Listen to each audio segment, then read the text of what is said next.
আসসালামু আলাইকুম। সম্প্রতি একটা নিউজ ভাইরাল হইতেছে, যেখানে দেখা যাচ্ছে, আজকে সকাল থেকে এটা দেখছি বিভিন্ন গণমাধ্যমে, যে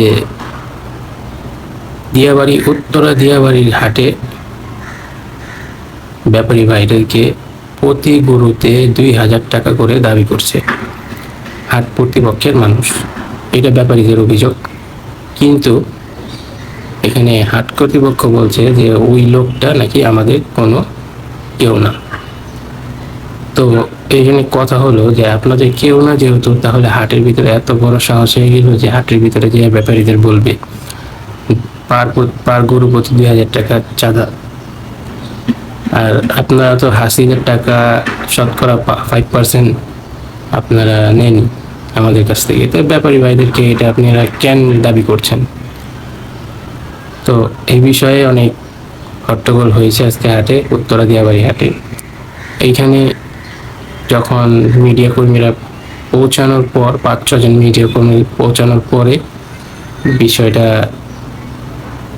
একটু স্বাভাবিক হয়।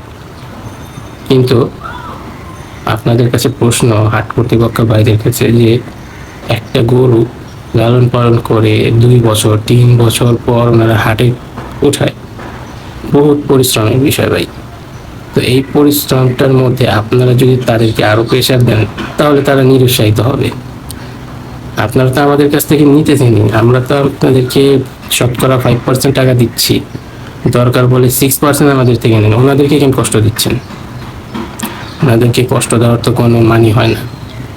তো এই জন্য আর কি সরকারের কাছে, আমাদের প্রধানমন্ত্রীর কাছে আকুল আবেদন জানাচ্ছি যে হাটের মধ্যে চাঁদাবাজি বন্ধ হোক, সুষ্ঠু এবং শৃঙ্খলাভাবে হাট পরিচালনা করার জন্য যা যা করার দরকার সেই পদক্ষেপগুলো গ্রহণ করেন। ধন্যবাদ।